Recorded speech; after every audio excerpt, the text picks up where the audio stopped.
Il a débarqué. Lorenzo. Oui, j'ai écrit à Francis Cabrel.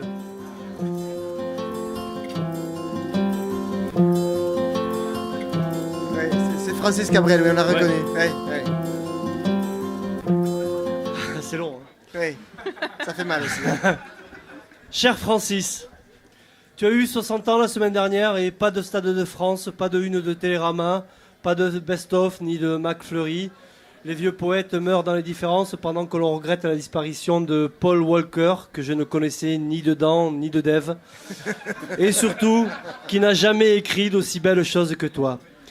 Mais c'est tout toi ça, toi l'Aquitaine troubadour aux accents de l'Adour, tu as toujours été de cette discrétion sophistiquée et nonchalante, tout en récoltant les fruits de cet irrésistible charme, toi qui as ainsi vaincu tant de cœurs, vainqueur d'autant de culs.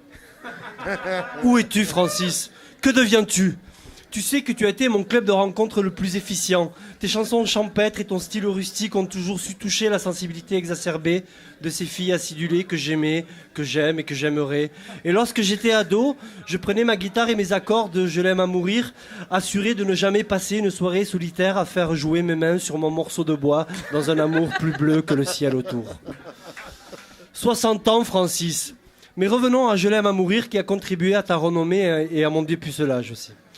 Ah oui. Francis, j'ai une question. Pourquoi depuis tant d'années on considère cette licoreuse mélopée comme étant l'une des plus belles chansons d'amour, alors que lorsque l'on touche l'exploit de comprendre ce qu'elle veut dire dans ton monde illuminé, on y découvre un sombre tourment, un cri de souffrance face à l'insoutenable oppression de l'amour.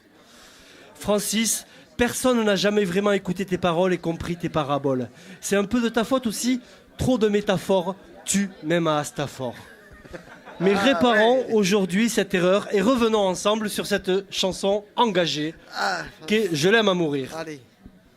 Moi, je n'étais rien, mais voilà qu'aujourd'hui, je suis le gardien du sommeil de ces nuits. Oui, toi, le jeune terrien, immature et insouciant, tombe amoureux d'une fille qui t'oblige à garder les yeux ouverts pour t'assurer qu'elle sommeille sans désordre et tu te sens déjà l'esclave de ces nuits.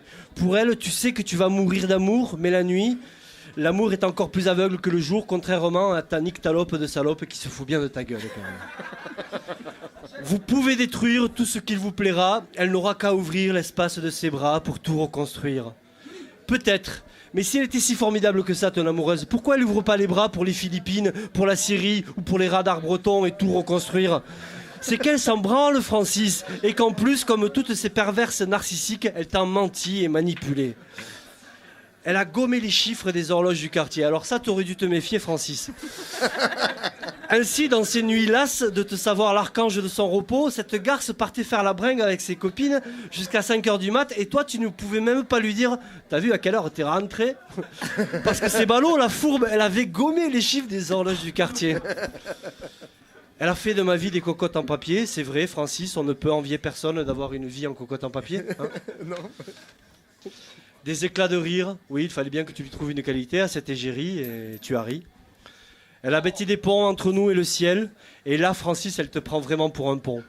Un pont entre toi et le ciel, c'est pas possible. Un pont, c'est forcément horizontal, c'est jamais vertical. Or, entre toi et le ciel, c'est de bas en haut, tu vois. C'est de la physique géométrie de CE1, ça, Francis. T'es con ?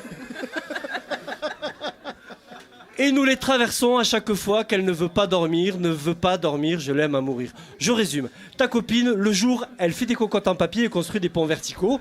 La nuit, tu surveilles son sommeil et les fois où elle ne veut pas dormir, soit elle efface les chiffres des horloges du quartier, soit elle te propose de traverser des ponts inaccessibles. Dis-moi, Francis, ôte-moi d'un doute, tu l'as au moins baisé une fois, ton amoureuse à mourir. Elle vit de son mieux son rêve d'opaline. C'est ce qu'elle t'a dit, ça ? Francis, avec toi, je vis de mon mieux mon rêve d'opaline. Et toi, face à la beauté des mots, tu t'émerveilles et tu la répètes dans ta chanson. Mais personne ne sait et n'a jamais su ce qu'est un rêve d'opaline. Elle t'aurait dit, je vis de mon mieux mon rêve de sopalin. Tu aurais cru également, tellement tu es naïf et engourdi par cet amour.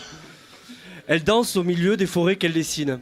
Et j'ai eu beau chercher d'un point de vue de la litote, de l'oxymore, de la prétérition, de l'antonomase, j'ai consulté le programme complet d'Hippocagne pour comprendre quelle figure de style tu utilisais.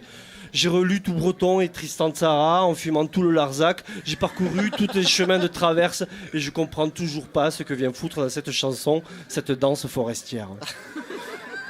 Elle porte des rubans qu'elle laisse s'envoler, elle chante souvent que j'ai tort d'essayer de les retenir, Et voilà, ça commence. Tu veux lui rendre service et tu as tort. Encore une fois, c'est toi qui as tort. Et elle a toujours raison, et en plus, elle te le nargue en le chantant. Pour monter dans sa grotte cachée sous les toits, je dois clouer des notes à mes sabots de bois. Pour accéder à sa chambre de bonne, tu dois te prémunir de clous de raies de dos, de ci, de là, pour en couvrir tes sabots. Tu trouvais pas ça un peu contraignant, voire suspect ? En tout cas, avec tes sabots cloués de notes et ta moustache de bûcheron, on a vraiment la certitude que tu avais vraiment affaire à une perverse pour pouvoir être attiré par toi. Hein, quand même, parce que... Et enfin, le voilà, le final, l'aveu, l'évidente douleur et la souffrance cachée. Je dois juste m'asseoir, je ne dois pas parler, je ne dois rien vouloir, je dois juste essayer de lui appartenir. Comment on peut dire que ça, c'est une chanson d'amour ? Elle t'a eu, Francis, soumis et sous merde. Mais je comprends que tu aies voulu en parler avec tant de pudeur à l'époque. Aujourd'hui encore, le sujet reste tabou. On parle souvent des femmes victimes, oui, d'accord, mais on oublie toujours qu'aussi en France, un homme meurt de violence conjugale tous les 15 jours et que d'autres milliers sont psychologiquement persécutés. Une autre violence aussi cruelle que celle des femmes, mais moins reconnue parce que plus invisible. Francis, je ne sais pas ce que tu deviens, mais tu seras toujours un incompris, un martyr, un poète maudit. Et derrière tes chansons, à de Francisou, Francis sans souci, où que tu sois, tu resteras toujours à l'encre de mes yeux, le Jaurès de la chanson française, le Louise Michel d'un militantisme sans commune mesure, le Jean Moulin d'une résistance silencieuse, et que ça continue encore et encore, et c'est que le début, d'accord ? Allez, d'accord. Bon anniversaire, hein, Francis. Quand je n'étais rien, voilà qu'aujourd'hui, je suis le gardien du sommeil de ces nuits, je l'aime mourir.